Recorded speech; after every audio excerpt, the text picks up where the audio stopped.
Começa, professor. Professor, eu acho que a gente tem nosso manejo de presença. Não entendi. Isso é de presença. A Maurício Pereira está aqui. Ela, você chega assim, né? Depois passa aqui. Ela até para ter passado aqui, porque eu estou ficando orando. Vamos lá, gente. Ó, vamos dar continuidade aí. Ó.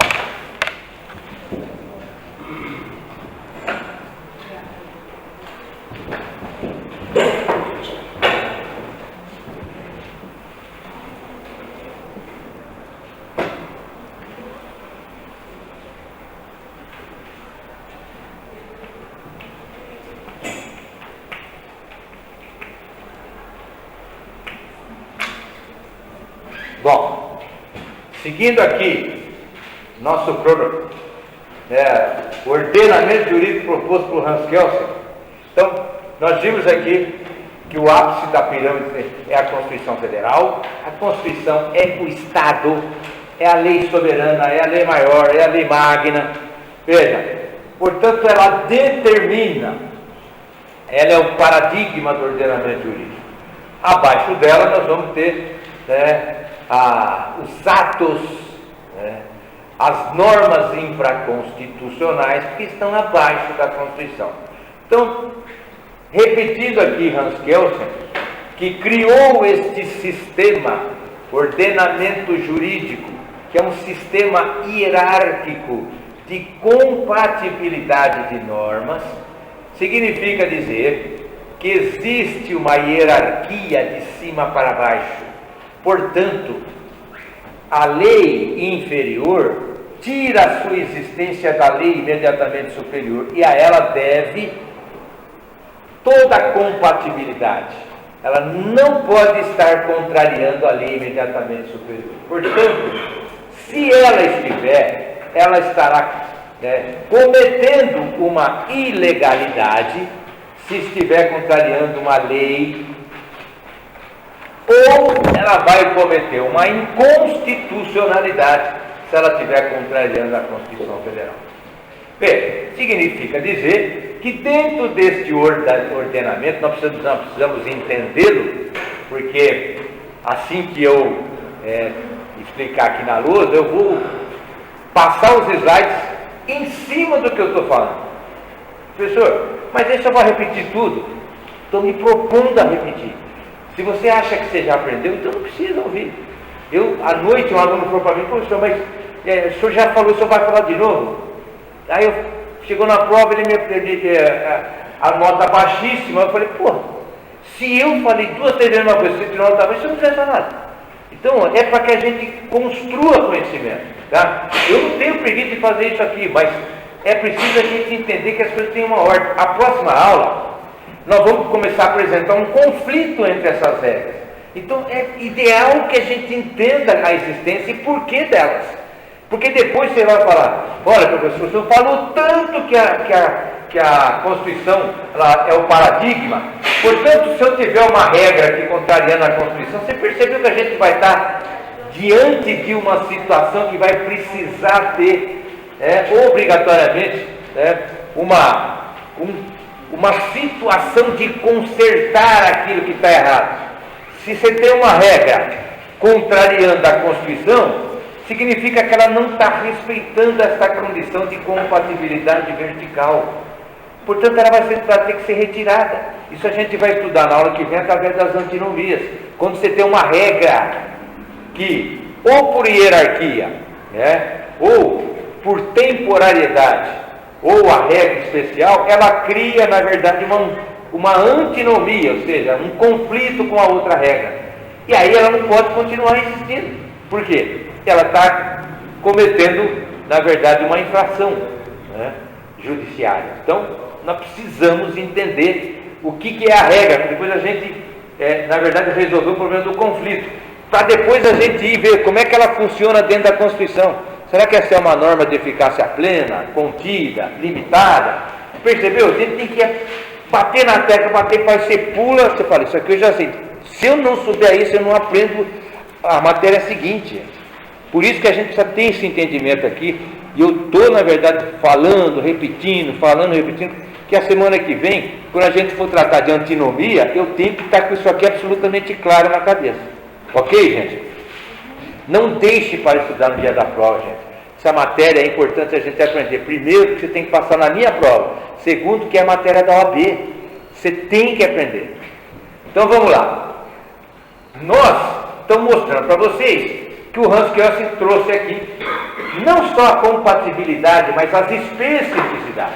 Então, você tem, na verdade, todas essas regras, elas existem porque é um sistema, porque cada uma tem a sua função específica. Veja, se a lei complementar e a lei ordinária trata do ordenamento de uma forma generalizada, você percebe que você só vai alterar a Constituição através da emenda constitucional. Portanto, a emenda é específica para alterar a Constituição naquelas matérias que são previstas. Veja, se você tem uma matéria que está dentro da Constituição, mas o legislador cravou e escreveu lá, isso aqui, essa matéria é regulada por lei complementar. Você percebeu que ele já tirou a possibilidade de você ter que apresentar uma emenda constitucional. Por quê? Porque ele deixou claro que aquela matéria é uma matéria de lei complementar. Se ela é matéria de lei complementar, você precisa apresentar um projeto de lei complementar para alterar aquela matéria. Então tinha uma matéria lá de 1990 que era chamada inelegibilidade. Estava previsto dentro da Constituição. As inelegibilidades, matéria de lei complementar. Aí, lá em 2010, para mudar, para alterar isso, teve que alterar, através de uma lei complementar, a chamada lei da ficha limpa, que veio alterar a lei de inelegibilidade. Mas é lei complementar, alterando lei complementar. Precisou do quórum, né, da maioria absoluta para aprovar. Ok? Bom, aí eu mostrei para vocês que também o legislador criou aqui duas situações de urgência, quando você precisa de alguém assumindo uma responsabilidade sem ser legislador, porque através do legislador não existe possibilidade de você elaborar uma espécie normativa com menos de 100 dias. 100 dias é o prazo mínimo. Portanto, se você tem uma situação de urgência, não dá para esperar 100 dias. Então, o que se propõe? Isso, na verdade, começa no direito italiano, depois da Segunda Guerra Mundial, que você tem colocar para o presidente da República uma responsabilidade dele, né, através de uma imposição de uma regra. O presidente não pode sair falando assim, quer saber? Hoje eu vou fazer tal coisa. Por quê? O Estado só pode se mover através de lei. Lembra que eu falei isso?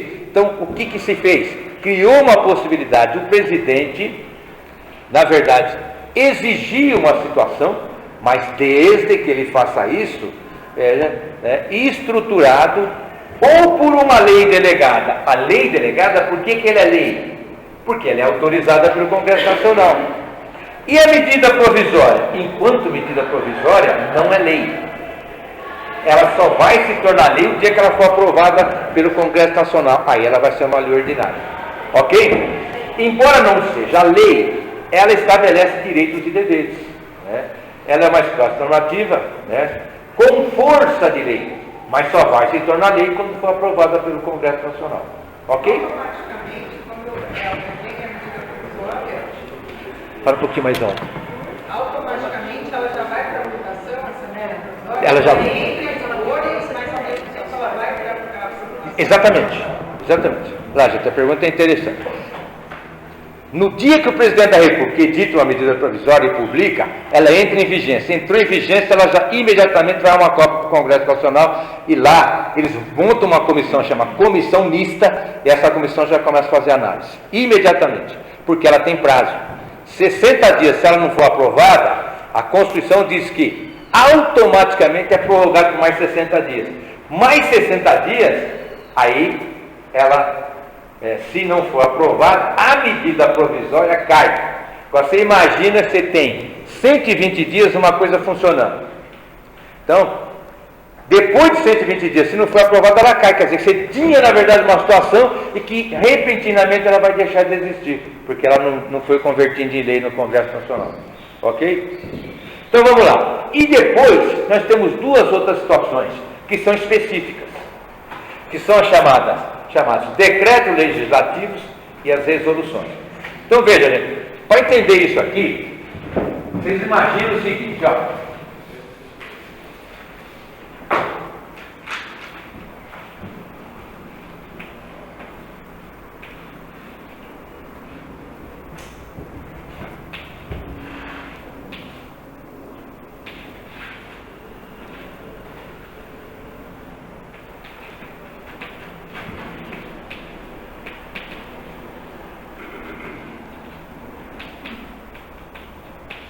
Ó,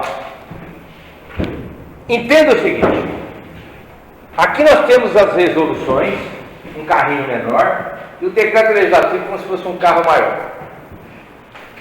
Se você comprar essa ideia, você vai entender exatamente o que a gente vai falar aqui. Ó, a Câmara dos Deputados é uma casa que abriga os deputados. Portanto, você tem 513 deputados que representam, né, o povo. Essa casa, ela tem, se você for ver lá, a cúpula dela voltada para cima, né? Aqui é uma cúpula voltada para baixo. Por que eu estou falando isso para vocês? Para mostrar para vocês que nada lá é por acaso. Essa cúpula voltada para cima não é só, né, um projeto arquitetônico do Oscar Niemeyer. Está querendo exemplificar que aqui você tem uma casa de discussão popular. Ou seja, os representantes do povo, 513 deputados, são 39 partidos, com ideias efervescentes. Então você tem um deputado eleito a partir de 21 anos e as discussões constantes dentro deste cenário. Esta outra casa, que em regra, ela faz o papel de casa revisora, ela tem que ser uma casa absolutamente muito mais madura. Tanto é que senador você só elege a partir de 35 anos. Veja, uma casa que vai rever aquilo que foi feito aqui. Então, o entendimento é que aqui a gente tinha que ter uma casa muito mais madura, com muito mais consciência, não é aquela efervescência daqui. Por isso que a efervescência, ela estabelece, na verdade, essa cúpula voltada, aberta, que é, na verdade, a chamada casa do nascimento do direito, que de baixo para cima você tem todas as efervescências e discussões. Aqui não. É uma situação de cima para baixo, em que você tem que abafar a maioria das coisas, com maturidade. Pelo menos a teoria é muito bonita e importante nesse sentido. Então, até nesse sentido aqui, nós temos casas, embora fazendo a mesma coisa, que é elaborar a lei e fiscalizar o presidente da República, porque nós estamos diante de aqui nós temos chamado sistema bicameral, duas casas, federativo, os dois elaboram a lei. Sistema bicameral federativo significa que eles exercem a mesma função, mas você percebe que são casas distintas. Aqui é uma casa da discussão, casa da efervescência. Aqui não, aqui teria que ser a casa, na verdade, do controle, da maturidade e assim sucessivamente. Por isso ela funciona na grande maior parte como casa de revisão. Isto posto, veja, quando o legislador criou esses dois carrinhos aqui que eu estou simbolizando, é como eu dissesse para você aqui, ó, aqui tem um carrinho pequenininho, ó, que ele vai veicular toda a matéria da Câmara. Então, este carrinho aqui, em regra, ele existe interna corporis. Ou seja, a matéria da Câmara é inteiramente veiculada pelas resoluções da própria Câmara. Quando a Câmara baixa aqui uma resolução, aprova uma resolução, é uma espécie normativa que também tem que ser aprovada internamente. Esta resolução, que é criada pela Câmara, não pode ir lá até o Senado e ser aplicada lá. Por quê? Porque ela é uma espécie normativa genuinamente pertencente à Câmara. Então você tem uma resolução da Câmara. Ok? Por isso um carrinho menor. E a matéria do Senado também. Você tem aqui as resoluções que são elaboradas pelos senadores. Este carrinho do Senado só funciona dentro do Senado, chamada produção interna corporis. Ela é produzida e elaborada para regular as coisas internas aqui do Senado. Então você não tem uma resolução do Senado interferindo na Câmara, e nem vice-versa. A Câmara tem as suas próprias resoluções, por isso se chama resolução, é resolvimento de problemas internos. E aqui você tem as resoluções, evidentemente, do Senado Federal. Então, a Câmara tem matéria privativa dentro da Constituição, e o Senado tem matéria privativa dentro da Constituição. Acontece que essa matéria privativa, ela só pode ser resolvida através de lei. Qual é a lei das casas internas? A resolução. Então, vou dar um exemplo simples para vocês aqui. Ó, e aqui eu vou estar falando do decreto legislativo, mas que ele tem, na verdade, esse mesmo objetivo. Imagina o seguinte: o presidente da República pode viajar o quanto ele quiser, e aliás é o que mais viaja aqui atualmente. Mas se ele fosse ausentado do Brasil por mais de 15 dias, ele não pode, sem autorização do Congresso Nacional. Onde está isso? Constituição Federal. Então a Constituição está lá, deputados e senadores, função de deputados e senadores está especificado lá. Né? O presidente para se ausentar do Brasil por mais de 15 dias, veja, ele precisa apresentar, na verdade, um requerimento para a Câmara, para o Congresso, de que ele vai se ausentar do Brasil por mais de 15 dias, a partir do 16º dia. Veja, e se ele não fizer isso? Ele responde por crime de responsabilidade, está previsto lá no artigo 85, crime de responsabilidade do presidente da República. Ok? Então veja bem, será que o presidente pega o telefone lá e liga lá, o presidente do Congresso Nacional é o presidente do Senado, né, Rodrigo Pacheco, e fala para ele: ô Rodrigo, tudo bem aí? Bem, ó, eu vou ficar fora do Brasil aí uns 20 dias, beleza? Beleza, tudo. Não, o Estado só se move através de lei. Então, o que o presidente do Congresso precisa apresentar? Um projeto de decreto legislativo. Se o projeto de decreto legislativo não for aprovado, significa que o Congresso não autorizou o presidente viajar por mais de 15 dias, ficar fora do Brasil por mais de 15 dias. Tudo se faz dentro dessas casas através de espécies normativas. Então, o decreto legislativo é uma espécie normativa que, em regra, ele faz o quê? O que ele faz? Ele veicula a matéria do Congresso Nacional inteiramente. Então, Congresso Nacional precisa autorizar o presidente da República a viajar por mais de 15 dias, através da aprovação do decreto legislativo. Ou o Congresso Nacional precisa autorizar o presidente da República, por exemplo, a decretar uma guerra, ou a declarar a paz. Precisa do Congresso Nacional autorizar. Isso é tudo matéria lá privativa do Congresso Nacional. Se o Congresso Nacional não autorizar, significa que o presidente não pode fazer aquilo. E se autorizar? Não é falando, autoriza através da aprovação de uma espécie normativa chamada decreto legislativo. O decreto legislativo é aprovado em cada casa pelo quórum da maioria simples. O que significa? Você precisa, na verdade, da maioria absoluta para abrir o trabalho, depois da maioria simples para aprovar. Então você aprova, na verdade, internamente as resoluções e, nas duas casas, as decisões do Congresso Nacional através do decreto legislativo. Então o decreto legislativo é esse carro maior que veicula as matérias do Congresso Nacional, que é a junção das duas casas. O carrinho menor são as resoluções, que são elaboradas interna corporis por cada casa. Então, toda resolução feita aqui internamente é feita por toda a espécie é feita através de resolução. Tudo aqui. Então, o que eles vão fazer aqui?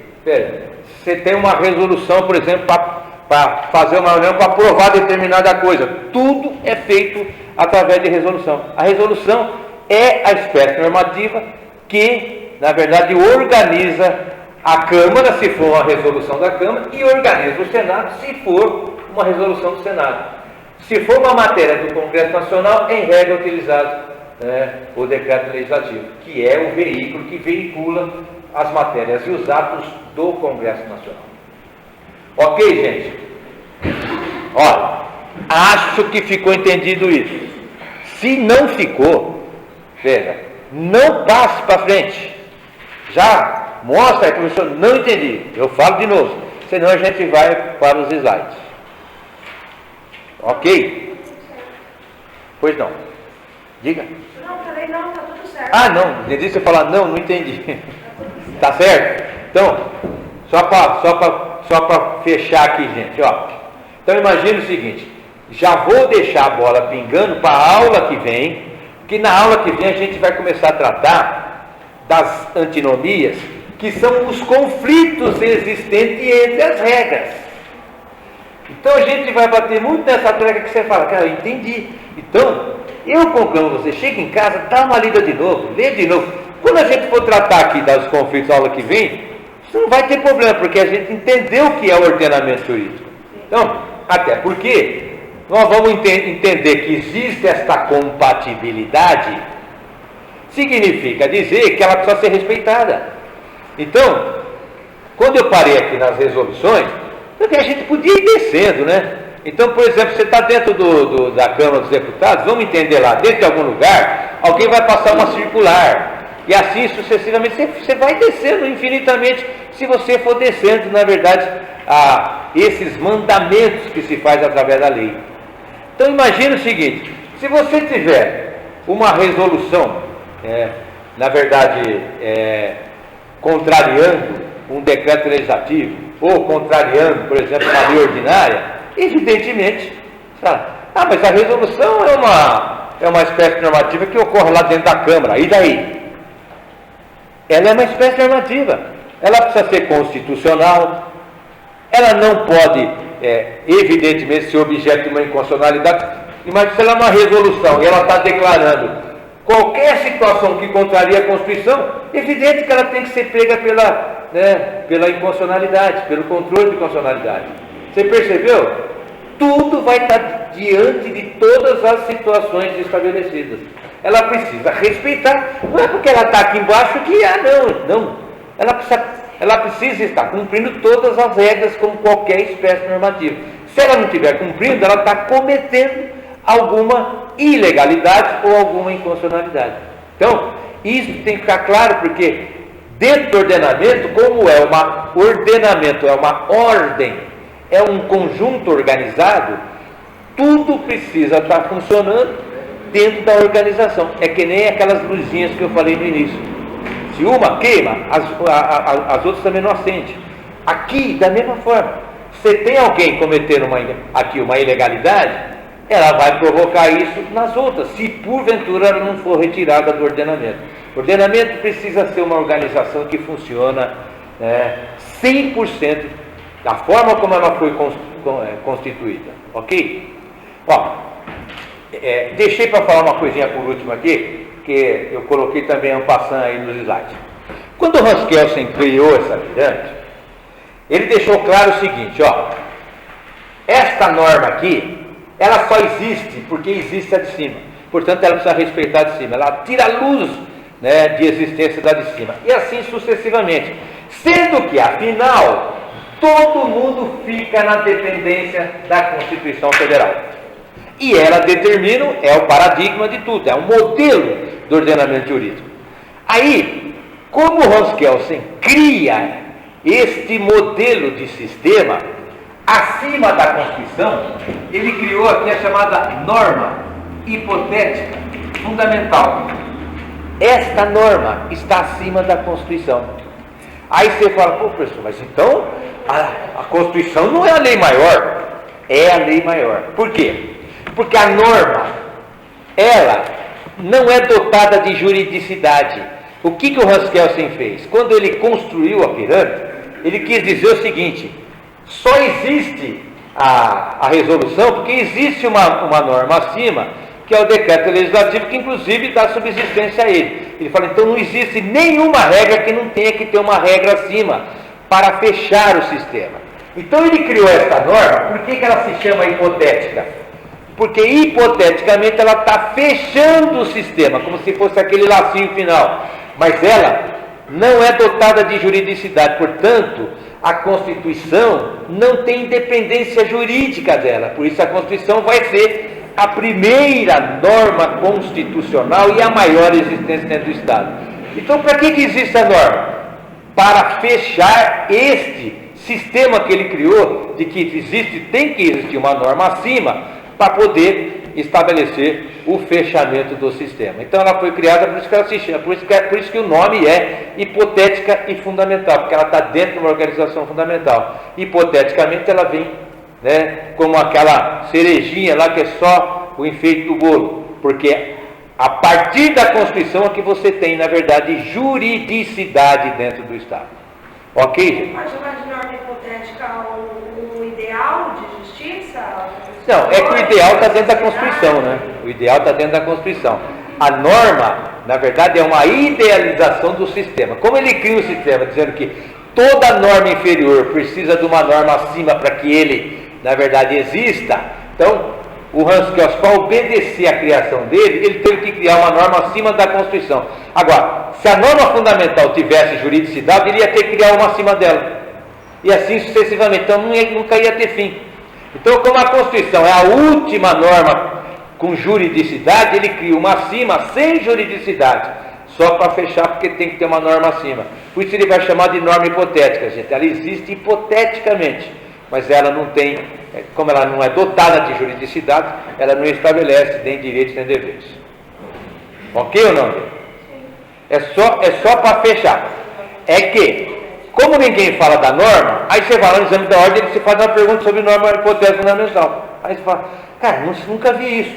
Então, precisa saber que em algum momento você pode responder uma pergunta dessa. Bom, de resto,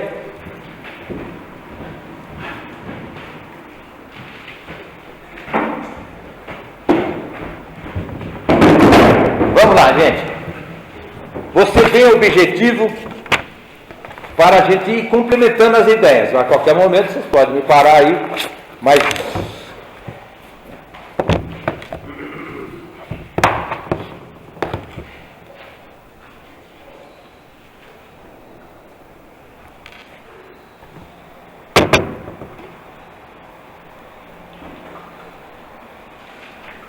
Essa aqui é o capção da coerência do ordenamento. essa é a aula que vem. Hoje a gente está vendo ordenamento jurídico. Aí, a aula que vem a gente vai ver a coerência. E depois a gente começa a discutir as normas constitucionais. Então, essas 5 aulas que nós temos, nós vamos tratar especificamente das normas constitucionais. Começando com o ordenamento, depois as antinomias, tratando especificamente das normas, que há regras e princípios, e depois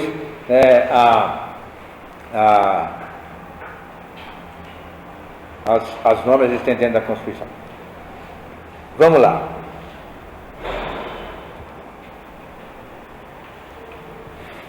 Então, aqui, ordenamento jurídico.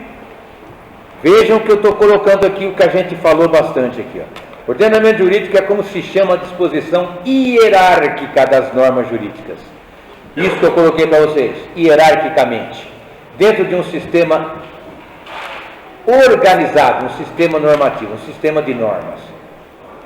Então, o sistema hierárquico de normas, por esse sistema, pode-se compreender que cada dispositivo normativo possui uma norma da qual deriva e à qual está subordinada. Então, é esse escalonamento.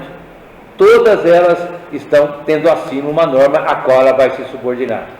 Cumprindo a Constituição o papel de preponderância, ou seja, a última norma de juridicidade e a mais importante do Estado.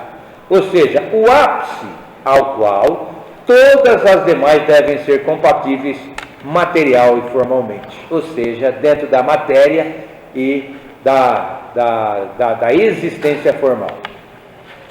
Vamos lá. Aí no slide abaixo, aqui, que é o slide 6, eu estou pondo exatamente o que eu pus aqui para vocês.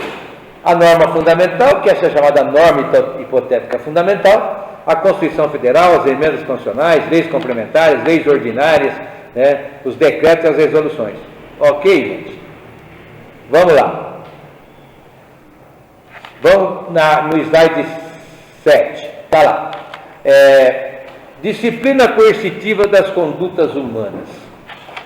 Um conjunto hierarquizado de normas jurídicas, estou falando normas, regras e princípios, que eu já estou deixando a bola pingando para a aula que vem. As normas são formadas por princípios e por regras. A norma, na verdade, é o gênero, em que ela é dividida em duas especificidades. Regras, para os casos concretos, e o princípio, que é uma ideia universal, que disciplinam coercitivamente as condutas humanas, com a finalidade de buscar a harmonia e a paz social. O legislador busca, por meio da criação de normas jurídicas, proteger os interesses juridicamente relevantes. É o que eu comecei falando para vocês. Por que o Estado, na verdade, cria as regras? Para controle social. Cada regra aqui tem na verdade, ela tem uma indicação e uma especificidade. A criação da regra é exatamente para controlar a sociedade como um todo. Então, a teoria hierárquica das normas jurídicas. Olha, gente, é o que eu pus aqui. Vocês viram que vai ficando fácil. Ó, isso é a teoria hierarquizada. É por hierarquia, sendo que a Constituição é a mais alta dentro deste processo. Então, a teoria da hierarquia das normas jurídicas é um sistema de escalonamento de subordinação. É a graduação de autoridade das normas, que é a base de toda a composição e andamento do progresso. Pois para que tal seja possível, é necessário que se atenha ao que dispõe as regras hierárquicas. Ou seja, este tipo de sistema criado pelo Hans Kelsen é uma organização que precisa inteiramente ser obedecida. É uma hierarquia, em que a regra menor precisa estar compatível com a regra imediatamente acima. Senão, ela vai estar criando, na verdade, um desequilíbrio dentro do sistema. E esse desequilíbrio é chamado de antinomia, que a gente vai ver na aula que vem. Ou seja, conflito entre as regras. Então, o sistema escalonado das normas jurídicas. Novamente estou pondo isso daqui, ó. Norma hipotética. Viu que a gente tem um slide até, porque ela não tem juridicidade. Constituição, leis, atos normativos, sentenças e atos de execução. Então, é exatamente o que eu estou pondo de outra forma que a gente colocou para vocês dentro do escalonamento aqui. Essa pirâmide de Hans Kelsen, ela foi proposta primeiramente por Hans Kelsen, jurista alemão do século passado, que também é chamada de pirâmide de Kelsen, que é a pirâmide que estabelece a organização do ordenamento jurídico no Brasil. Então está lá. A estrutura criada por Kelsen consagra a supremacia da norma constitucional. O que é supremacia? É a norma suprema, é a Carta Magna, é a lei maior. Então, ela é que determina de cima para baixo tudo o que vai acontecer dentro do Estado. E estabelece uma dependência entre as normas escalonadas, já que a norma de grau inferior sempre será válida e somente se fundar-se nas normas superiores. Portanto, se você tem uma norma inferior em desalinho com a norma imediatamente superior, você tem, na verdade, a existência aqui de um desequilíbrio. Isso se constitui numa ilegalidade. Aí eu estou apresentando o Kelsen aqui. Não é a primeira vez que estou falando dele para vocês, que a gente vai falar muito. Não, Hans Kelsen foi um jurista e filósofo austríaco, no Ocidente, especialmente nos países europeus e latino-americanos, fundamentalmente Brasil e Estados Unidos. É considerado um dos mais importantes e influentes estudiosos do direito e o principal representante da chamada escola normativa do direito, ramo da escola positivista. O Kelsen era monista, positivista, normativista. Para ele, o Estado só se movia através das regras.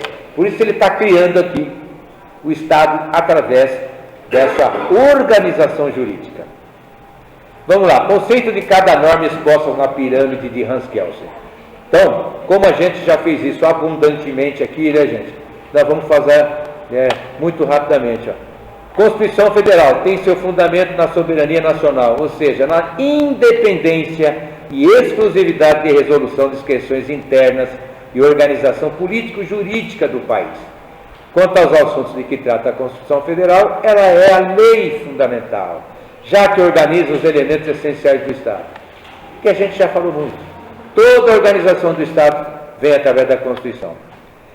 Eis porque ela é o cume da pirâmide de Kelsen, ou seja, ela está lá no ápice da pirâmide, porque ela estabelece, na verdade, de cima para baixo a organização fundamental.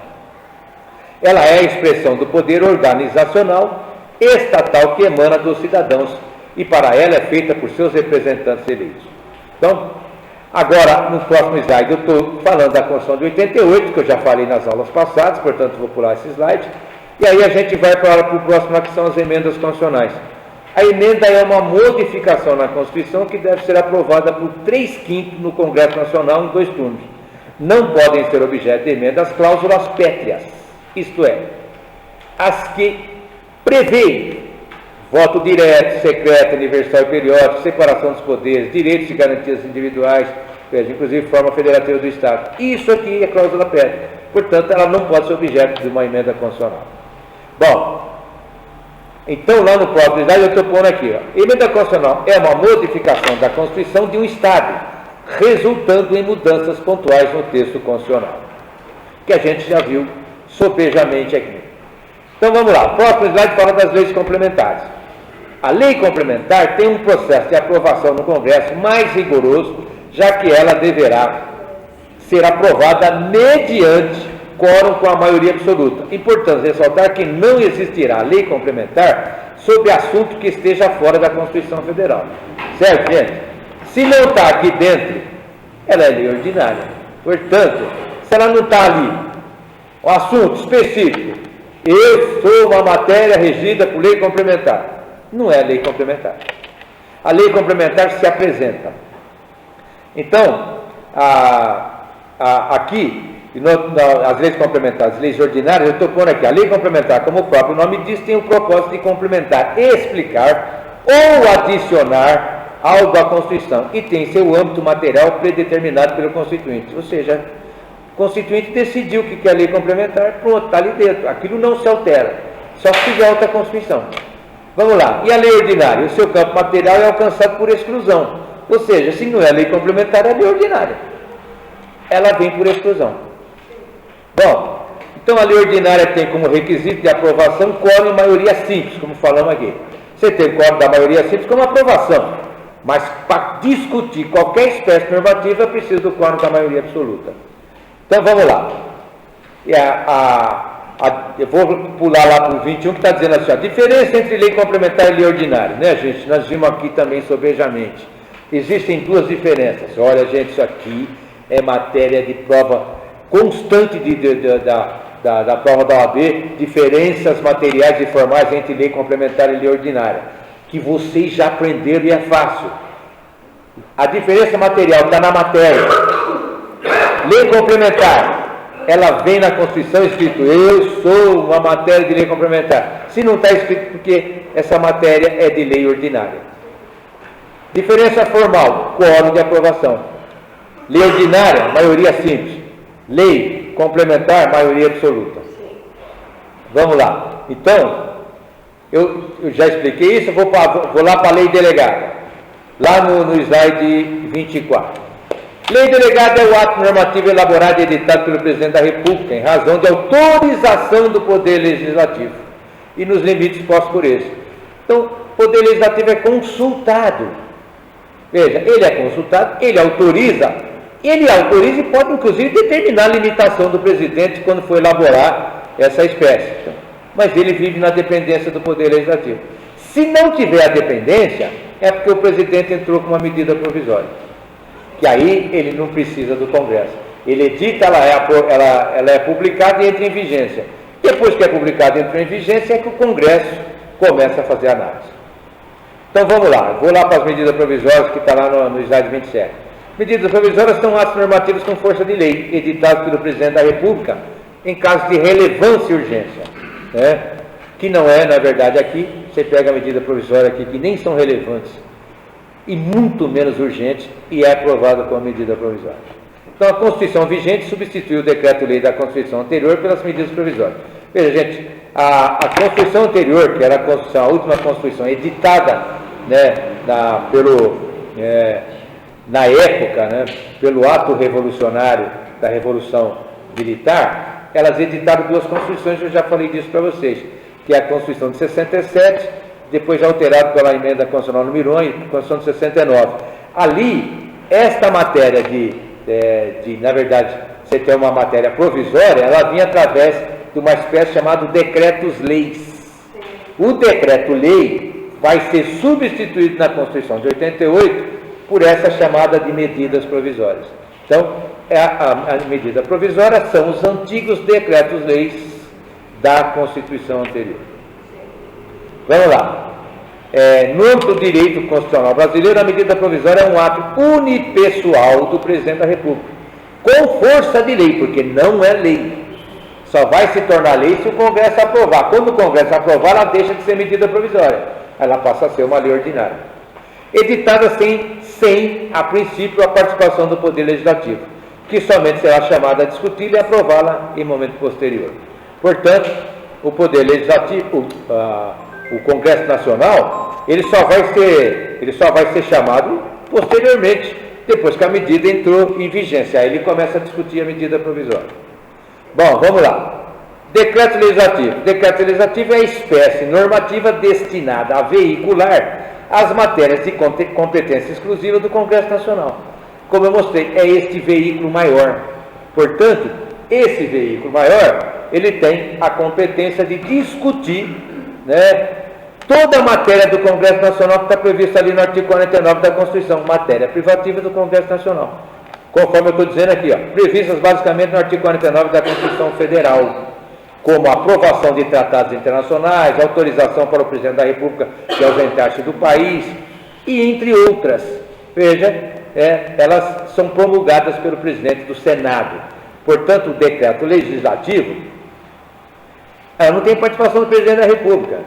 O Congresso Nacional, como é a matéria exclusivamente dele, ela é aprovada inteiramente dentro do Congresso Nacional. Então, o decreto legislativo é um ato normativo de competência exclusiva do Poder Legislativo, com eficácia análoga à de uma lei. Regula matérias de competência exclusiva do Congresso, tais como ratificar atos internacionais, sustar atos normativos e assim sucessivamente. E aí a gente vai finalmente para aqueles carrinhos menores que tem, na verdade, uma função interna corpus. Então, resolução é ato do Congresso Nacional de qualquer de suas casas, diferente de procedimento previsto para a elaboração das leis, destinada a regular a matéria de competência do Congresso Nacional, do Senado Federal e das Câmaras dos Deputados. Então, ela, em regra, tem uma exceção aqui que ela vai representar o Congresso Nacional, mas em regra, 99% você tem uma resolução da Câmara que só funciona dentro da Câmara, uma resolução do Senado que só funciona dentro do Senado. Portanto, elas têm, em regra, um posicionamento interno a corpus. Em regra, com efeitos internos, mas excepcionalmente com efeitos externos, conforme prevê a Constituição Federal, como aqui dispõe sobre a delegação legislativa. Então, o que é uma resolução? São utilizadas para normatizar matérias que produzem efeitos internos às casas legislativas. Então, uma resolução da Câmara só tem efeito dentro da Câmara. Uma resolução do Senado só tem efeito dentro do Senado. Veja, lá, o presidente do Senado não pode falar assim, olha, vamos fazer o seguinte, nós vamos criar uma situação aqui que a gente vai ter uma resolução tal. Não existe isso. Tudo tem que ser feito através da regra. A regra interna é a resolução. Então, eu estou pondo aqui nesse último slide, novamente o que a gente colocou aqui e discutiu a aula inteira. Então, você tem aqui o Estado, na verdade paradigmado pelo Hans Kelsen, que é a Constituição Federal, as leis complementares, leis ordinárias, medidas provisórias, leis delegadas, os decretos legislativos e as resoluções. Então, é isto que a gente queria passar para vocês. Eu espero sinceramente que vocês façam o seguinte: chegue em casa, dá mais uma lida, antes de vir para cá, dá mais uma lida. Você já tem lá a aula 8, começa a ler. Você vai ver que a gente vai chegar aqui, vai sair dessa aula para outra, tranquilamente. Aí você fala, aprendi. A prova vai ser exatamente sobre isso. Não tem nada que não esteja aqui dentro que a gente falou hoje sobejamente. Quem não pegou a prova ainda, por favor. Vocês vão ver que eu vou vir com essa prova aqui até a N2. Essa é a lista de assinatura. Fala teu nome. Esther. Esther. Esther. Esther, assina no número 11. 11. Obrigada.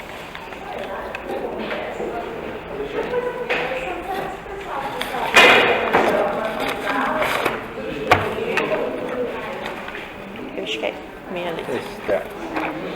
Obrigada. Fala. A minha avó, Não, fala o teu nome. Giovanni. Giovanni. Deixa eu ver onde você vai assinar. Giovanni. Ó. Onde está o Giovanni? Giovanni, assina no número 14. 14.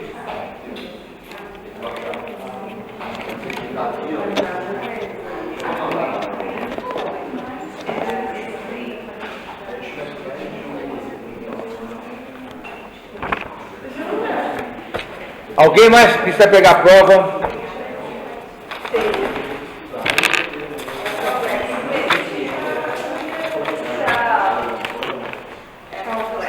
Tchau, gente. Bom dia. Tchau.